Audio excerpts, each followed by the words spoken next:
여러분들이 성경을 읽고 계신 분들이라면 이 정도는 알고 계셔야 됩니다.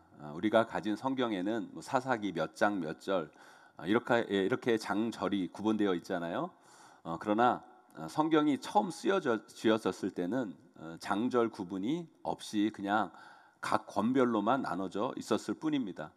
처음에는 장절 구분이 없었어요. 지금처럼 나눠진 장절 구분은 성경을 나중에 읽는 사람들이 그들의 편의에 따라 사실 만들어진 것이지, 저자가 처음에 이 성경을 쓸 때에는 이 장절 구분이 없었던 겁니다. 신약은 한 4세기 정도부터 장이 구분되어졌고요. 구약은 더 늦게 한 1200년대부터 비로소 장이 구분되어 표시되어진 겁니다. 그러니까 우리가 성경을 읽을 때 이 장절 구분에 너무 매여 있으면 성경 저자가 기록한 본래의 의미를 제대로 파악하지 못할 수도 있습니다. 왜냐하면 이 장절 구분은 저자가 한 게 아니거든요. 저자의 의도와 상관없이 읽기 편하도록 장절 구분이 되어 있어서 자칫 우리가 이 장절 구분에 매여 성경을 읽으면 본래의 의미가 훼손될 수도 있는 거예요.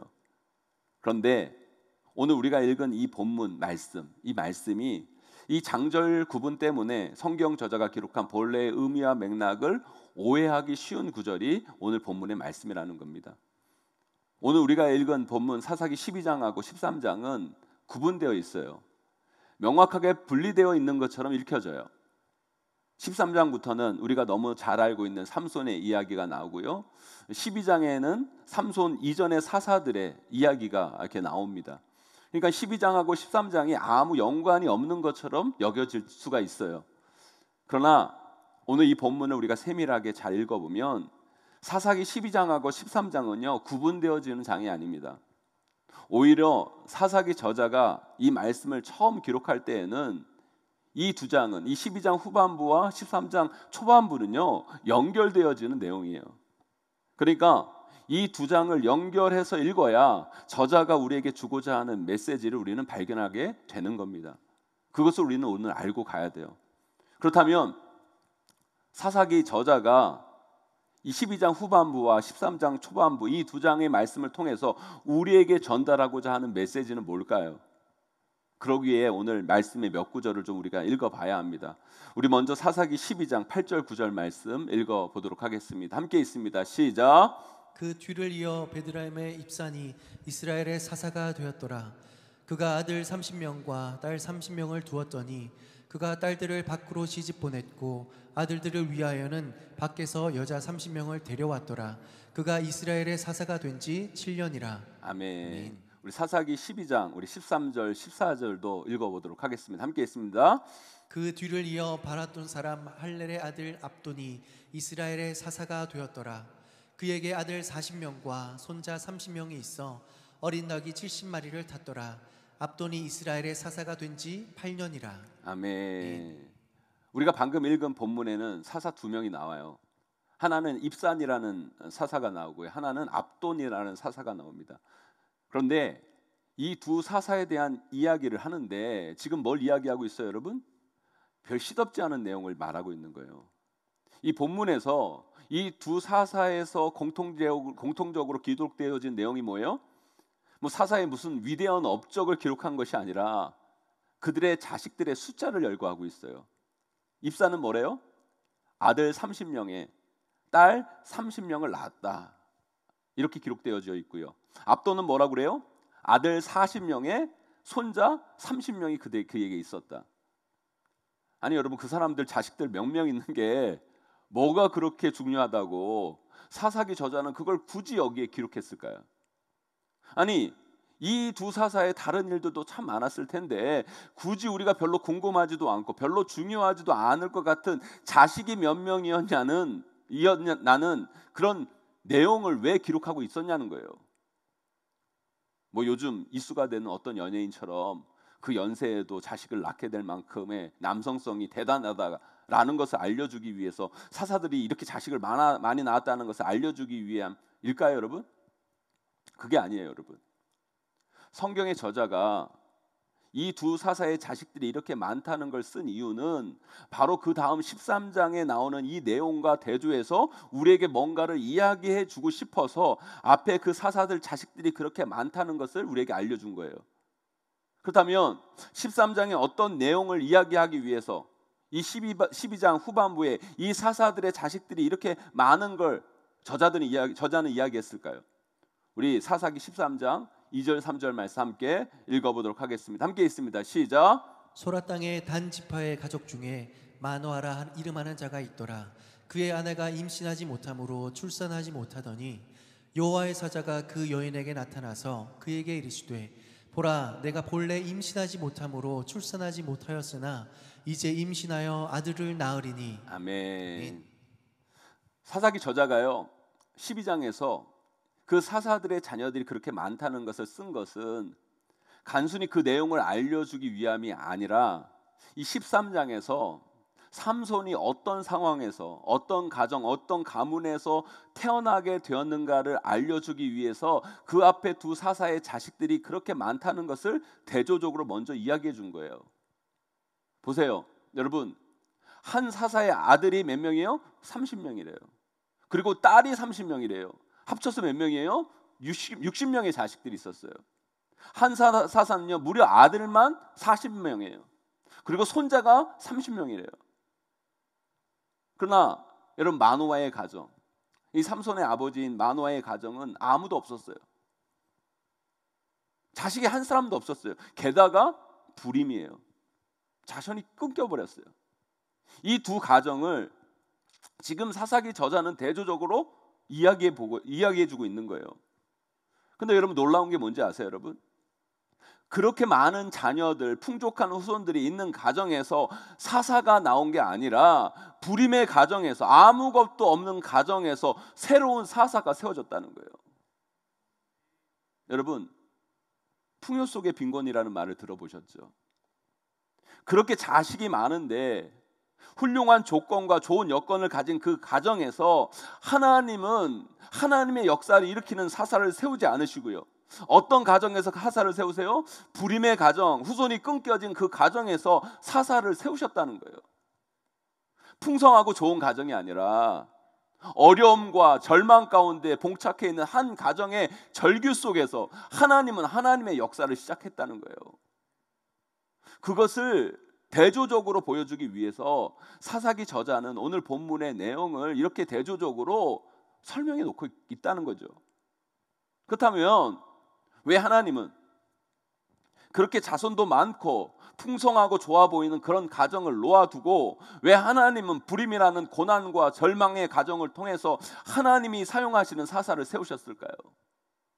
오늘 말씀을 통해 그 이유를 여러분들과 함께 찾아가려고 합니다. 사랑하는 성도 여러분, 오늘 말씀 잘 들으셔서요, 이 시대 하나님이 사용하시는 가정, 하나님이 쓰시는 인생은 어떤 것이고 하나님께서 섭리하시는 원리는 무엇인지 여러분 새롭게 깨닫게 되기를 원합니다. 우리가 오늘 이 말씀을 잘 깨달아 알면 우리는 이 어렵고 힘든 시기 속에서 우리가 살아가야 할 삶과 신앙의 원리를 발견하게 됩니다. 오늘 말씀 잘 새기셔서요, 이 힘든 시절을 살아가는 우리에게 주시는 하나님의 귀한 은혜를 깨닫는 저와 여러분 되시기를 주님의 이름으로 간절히 축원합니다. 그렇다면 하나님은요, 이 풍족하고 많은 이 두 사사의 가정 가문에서가 아니라 왜 이 마노아의 가정을 통해서 새로운 사사를 세우셨을까요? 첫째는요, 풍성함과 강함은 반드시 겸손과 함께 가야 한다는 것을 깨닫게 하시기 위함인 거예요. 우리가 인생을 살다 보면 우리 삶에는 정말 스펙타클한 일들이 많이 일어나요. 우리의 삶은요, 업앤다운, 그냥 별의별 일들이 우리 인생 가운데 벌어지는 게 우리의 인생이라는 거예요. 여러분, 이 코로나만 해도 그렇잖아요. 여러분, 우리가 잘 나갈 때가 있다가도 한순간에 어려워지는 게 우리의 인생이고, 그렇게 안 풀리는 인생이다가도 어느 순간 나도 모르게 잘 나가게 될 때가 있는 게 우리의 인생이라는 거예요. 그래서 우리의 인생은 좋다가도 나쁘고 나쁘다가도 좋아지기 때문에 우리는 늘 우리 인생 앞에서 하나님 앞에서 겸허할 수 있어야 돼요. 그런데 우리 인간이 그걸 잘 못해요. 그게 잘 안 되는 게 우리 인간이에요. 우리 삶에 풍성함이 찾아오고 우리 삶이 좀 좋아지면 금방 교만해지고 하나님을 머릿속에서 자꾸 까먹고 자기 좋을 대로 하는 게 보통의 우리의 삶이고 결국 그게 우리의 삶을 도로 엉망으로 만들어 놓는다는 거예요. 오늘 본문에도 보세요. 두 사사에게는요 자식들이 많았어요. 여러분들 자식들이 많은 게 좋은 거예요, 안 좋은 거예요, 여러분? 무자식이 상팔자라고 자식 없는 게 좋은 거예요, 여러분? 그건 있는 사람들이 배불러 사는 소리고요. 자식이 이렇게 많으면 좋은 거죠. 좋은 거예요. 얼마나 좋아요. 성경에도 기록되어 있잖아요. 식탁에 둘러앉은 자식들은 어린 감람나무 가트리로다. 그 많은 자손들이 후손들이 식탁에 둘러앉아 산다는 것은 정말 풍성하고 좋은 일인 거예요. 여러분 교회도 그렇잖아요, 여러분. 여러분 교회 성도들이 많은 게 좋아요? 아니면 성도들이 적은 게 좋겠습니까, 여러분? 여러분들이 담임 목사가 아니라서 잘 모르나 본데요, 여러분. 교회요 성도들이 많고 예배에 성도들이 많이 나오는 게 좋은 거죠. 저는 제일 싫은 것 중에 하나가 이런 거예요. 양비론. 좋으면 좋은 거고 아니면 아닌 거지. 뭐 이건 이래서 좋고 저건 저래서 안 좋고. 뭔가 좀 우리가 확실해져야 거기서 답을 찾을 수 있는 것이지 맨날 모호하게 말하고 사면 우리 삶이 이것도 아니고 저것도 아니게 되는 거예요. 여러분 다시 한번 질문 드려볼게요. 여러분 교회 성도들이 많은 게 좋아요? 아니면 성도들이 적은 게 좋아요? 많은 게 좋은 거예요. 우리 성도들이 예배당에 많이 나와서 예배 드린 게 저는 훨씬 더 좋아요. 지금도 제가 얼마나 힘든데요. 이 큰 예배당에 우리 성도님들 거의 없고 찬양팀들만 앞에 두고 제가 설교하는 제 자신 정말 너무너무 힘들어요. 저는요 빨리 우리 성도님들이 많이 나와서요 이 예배당을 가득가득 채워서 우리 성도님들 그 많은 성도님들 앞에 두고 정말 저는 설교하기를 소망합니다, 여러분. 여러분 성도들이 많은 게 좋은 거예요. 돈도 그렇죠, 여러분. 돈 많은 게 좋아요, 적은 게 좋아요? 아유, 많은 게 좋죠, 여러분. 우리가 마음은 이건데 자꾸 아닌 것처럼 포장하고 하니까 인생 꼬이는 거예요, 여러분. 돈 많은 게 좋죠. 가난이 좋은 게 아니에요, 여러분. 풍성하다는 거, 많다는 거, 그 자체로 보면 없는 것보다 적은 것보다 사실 훨씬 좋은 거예요. 그런데 그 좋은 게 계속 좋게 가기 위해서 우리에게 정말 필요한 게 있는데 그게 뭔지 아세요, 여러분? 그게 바로 겸손이라는 거예요. 겸손. 이 겸손이 같이 가야 풍성함이 강함이 진짜 좋은 게 되는 거예요. 그런데 이 풍성함 가운데 이 강함 가운데 겸손이 빠져 있으면 그건 우리의 삶을 또 다른 저주로 또 다른 멸망으로 몰고 가는 것뿐일 거라는 거예요. 이 두 사사의 가정이 그랬어요. 이 두 사사의 가정에는 풍성함이 있었어요. 사사라는 강함이 있었어요.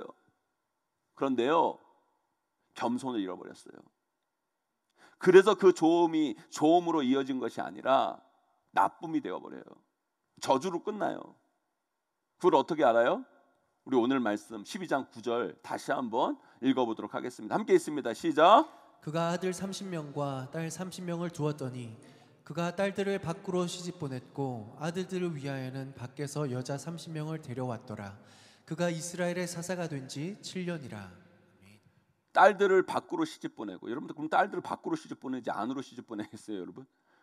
며느리를 밖에서 데려왔다. 이건 뭐예요, 여러분? 딸들을 이방 사람들과 결혼시키고 아들들을 이방 여자들에게 장가 보냈다는 거예요. 근데 왜 이게 문제가 되는 줄 아세요, 여러분? 결혼이라는 건요 그냥 한 사람이 들어오는 게 아니에요. 결혼이라는 건 그냥 한 사람이 들어오는 게 아니라 한 사람의 문화가 들어오는 거예요. 여러분 자식들 결혼 잘못 시키잖아요. 그냥 결혼한 그 자식만 힘든 게 아니에요.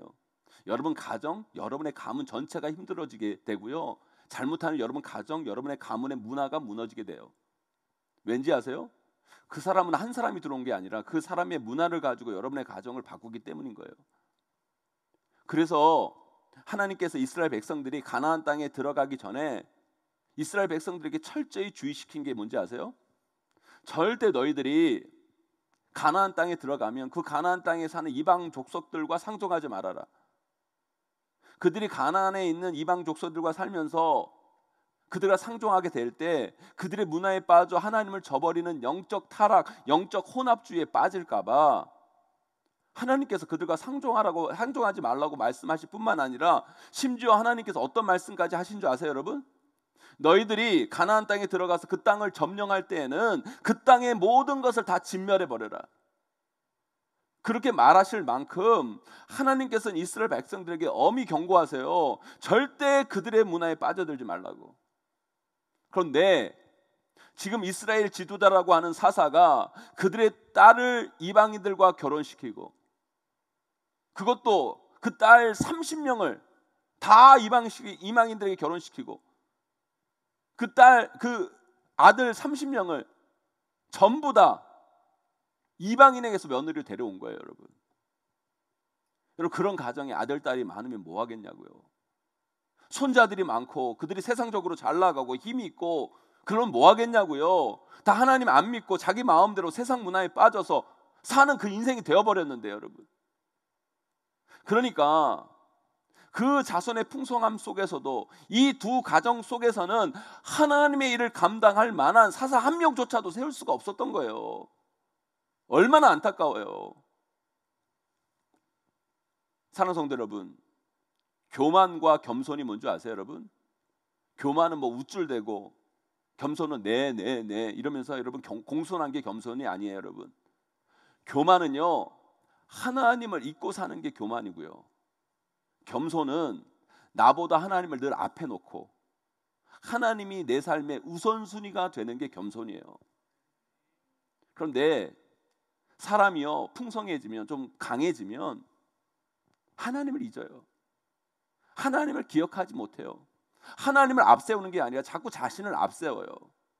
지금 이 두 사사를 보세요. 풍성하잖아요. 강하잖아요. 그러면 그럴수록 하나님 말씀을 더 우선순위에 두고 하나님 제일주의로 살아야 되는데, 그 풍성함이, 그 강함이 하나님을 잊게 만들고 결국 그 풍성함은 풍요 속의 빈곤이라고, 그 많은 후손 중에 사사 한 명도 세울 수 없는 안타까운 가문이 되어버린 거예요. 하나님의 일을 감당할 만한 한 사람도 세울 수 없는 연약한 가문이 되어버린 거예요. 저는요, 이 메시지, 이 교훈이요, 지금 우리 한국교회와 한국교회 성도들에게 꼭 필요하다는 생각이 들어요. 한국에 교회가 많다는 거, 여러분 좋은 거예요, 나쁜 거예요? 한국에 교회가 많다는 건 너무너무 좋은 거예요. 한국 교회 안에 여러분 성도들이 많다는 거, 뭐 한국 교회 성도들이 1000만이다. 여러분 성도들이 많다는 거 좋은 거예요, 나쁜 거예요, 여러분? 좋은 거예요, 좋은 거예요. 나쁜 게 아니에요, 여러분. 그런데 여러분, 마치 지금 한국 교회는 이 입산과 압돈에게 많은 아들, 딸, 손자들이 있는 것처럼 많은 교회들이 있고 많은 성도들이 있어요. 그런데 그 많은 아들, 딸, 손자 중에서 한 명의 사사를 찾기 어려운 것처럼 이 수많은 한국교회 속에서 하나님이 찾으시는 그 한 교회, 하나님의 역사를 감당할 그 한 성도를 발견하기 참 어려운 시대가 이 시대가 되어버렸다는 거예요. 그 왜 그렇습니까, 여러분? 그 풍성함과 강함 속에서 우리가 겸손을 잃어버렸기 때문이에요. 겸손이 뭐라고요? 하나님 제일주의, 하나님이 우선시 되는 삶, 하나님 말씀이 가장 중요하다고 여기는 순종의 삶, 이게 겸손인데 언제부턴가 한국교회 성도들 가운데 이 겸손이 사라진 거예요.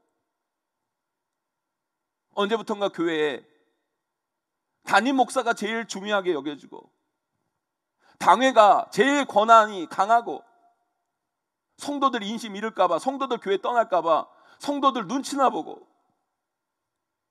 아니요, 교회는요, 하나님이 제일 중요하셔야 돼요. 하나님이 제일 우선시 돼야 돼요. 하나님이 앞서 계셔야 돼요. 여러분, 그게 겸손이에요. 그걸 잃어버리면 아무리 많은 것처럼 보이고 풍성한 것처럼 보여도 그거 아무것도 아닌 거예요. 아무리 강하고 대단한 것처럼 보여도 아무것도 할 수 없는 나약함만 있을 뿐이라는 거예요. 저는요, 이 코로나를 통해 교회도 많았고 성도들도 많았던 한국교회가 이 온라인 예배를 통해 회복해야 되고 깨달아야 할 것이 있다고 생각이 들어요. 그게 뭐냐? 바로 겸손이에요. 겸손. 하나님 제일주의. 우리가 지금까지 이 한국교회 가운데 하나님보다 앞서 있었던 것, 하나님보다 더 중요시 여겼던 것, 여러분 그 모든 것을 내려놓고 여러분 이제 우리는 더욱더 하나님을 앞세우고 하나님을 높이고 하나님을 제일로 하는 삶, 하나님을 제일 앞에 두는 교회, 여러분 그런 것이 회복되어야 우리의 풍성함은 진짜 풍성함이 되고 우리의 강함은 하나님께 쓰임받는 강력한 힘으로 작용될 수 있는 것이지, 그 겸손이 없으면 그 모든 것은 다 껍데기에 불과한 거라는 거예요. 사랑하는 성도 여러분, 여러분 가정도 마찬가지예요. 여러분 가정에 자녀들이 많습니까?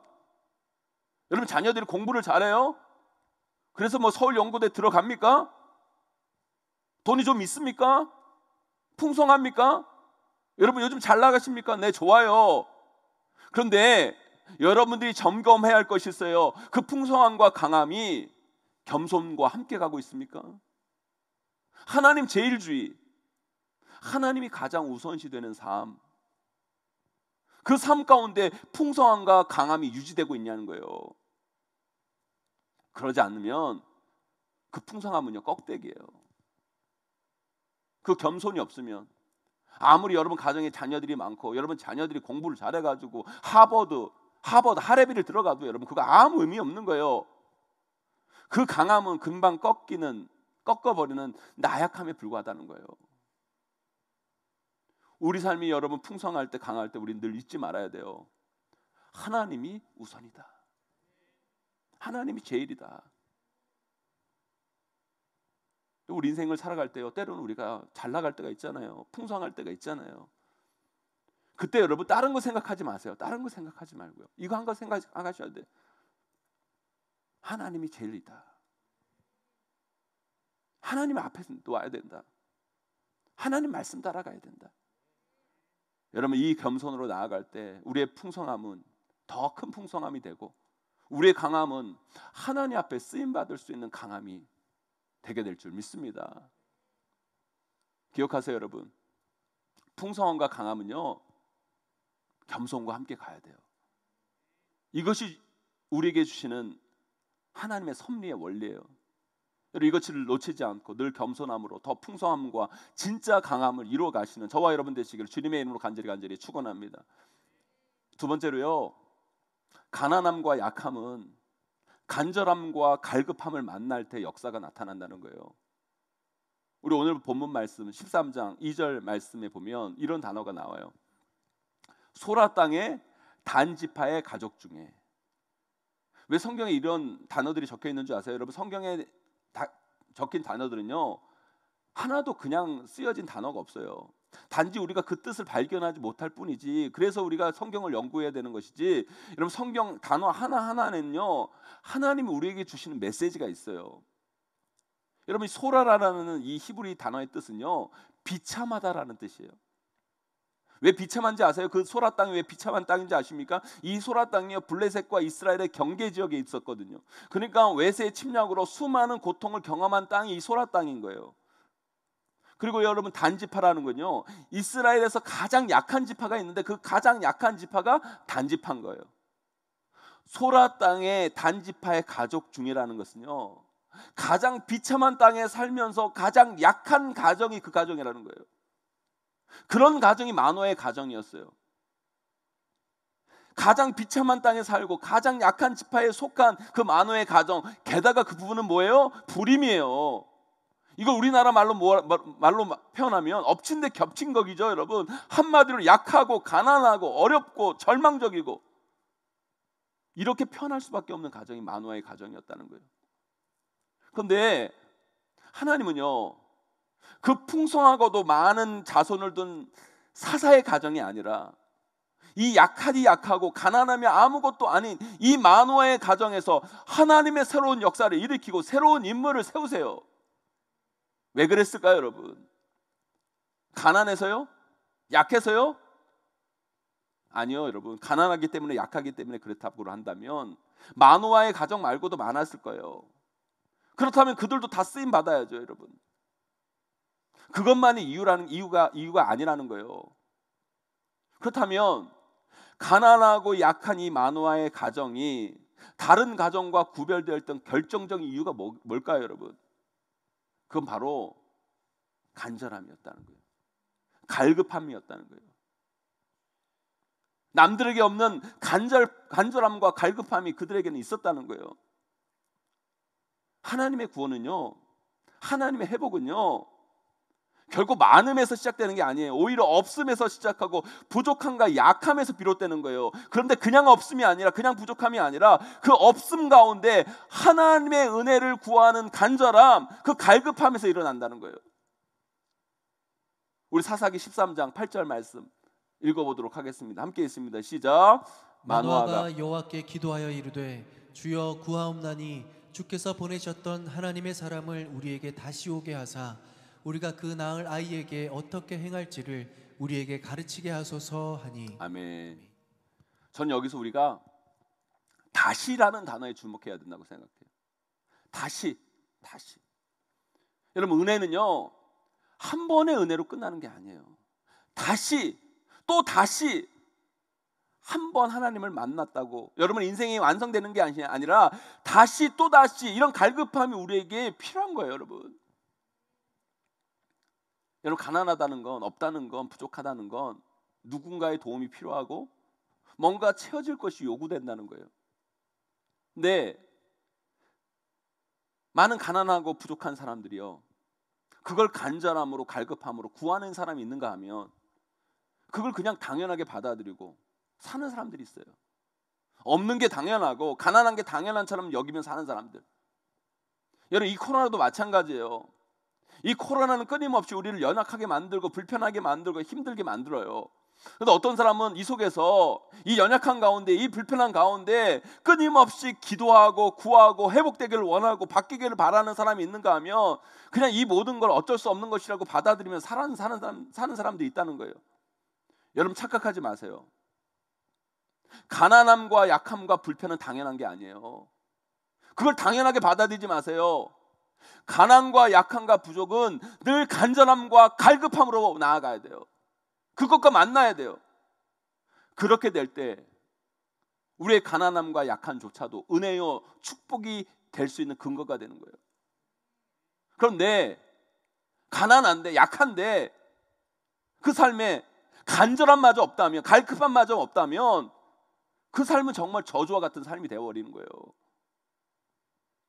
코로나로 인해 우린 약해졌어요. 우리가 이렇게 온라인 예배를 드리잖아요, 여러분. 한국교회 약해졌어요. 어려워졌어요. 그러나 저는 확신합니다. 약해진 이때가 또 다른 축복의 근거가 될 수 있어요. 그렇다면 여러분, 이때 우리에게 필요한 게 뭐예요? 간절함이라는 거예요.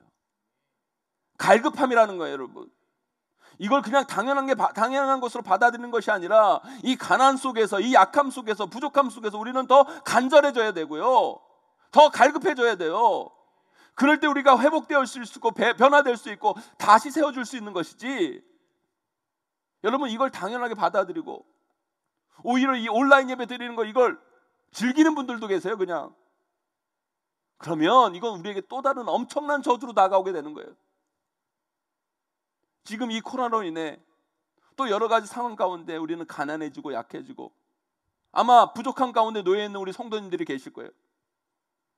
여러분, 그 가난을, 그 어려움을, 그 부족함을 그냥 자연스럽게 당연하게 받아들이지 마세요, 여러분. 그 가운데 간절함과 갈급함으로 나아가셔야 돼요. 그것이 여러분 간절함과 갈급함으로 이어져야 그럴 때 마노의 가정에서 새로운 역사가 일어났듯이 여러분 삶 가운데도 하나님의 새로운 역사가 일어나게 될 줄 믿습니다, 여러분. 사랑하는 성도 여러분, 여러분 삶 안에 드려진 가난과 부족한 연약함, 그런 것들이 있다면 마노아처럼 다시 구하세요. 간절히 갈급함으로 구하세요. 바라고 소망하세요, 여러분. 이것이 그렇게 같이 갈 때 우리는 가난과 연약함과 부족함 속에서 더 놀랍고 크신 하나님의 복과 역사를 반드시 보게 될 것입니다. 여러분, 그 은혜를 누리시는 저와 여러분 되시기를 주님의 이름으로 간절히 축원합니다. 결론적으로 오늘 말씀을 정리해서 한번 이야기해 볼게요. 여러분, 풍성함과 강함은 뭐와 같이 가야 된다고요? 여러분, 하나님 제일주의, 하나님 우선의 겸손과 같이 가야 된다고 말씀을 드렸어요. 가난과 약함은 항상 뭐와 같이 가야 된다고 말씀을 드렸어요? 갈급함과 같이 가야 된다. 그러니까 여러분, 인생을 살아갈 때 너무 복잡하게 살아가지 마세요. 여러분, 여러분의 삶이 좀 잘 나가고 풍성해지고 여러분 강해지면 항상 여러분 생각하는 게 뭐예요? 겸손, 하나님을 앞세워야 된다. 이거 생각하시고, 때로는 여러분 인생을 살다 보면 우리가 안 풀리고 어려워지고 힘들 때가 있잖아요. 가난해질 때, 그때 여러분 더 갈급해져야 된다.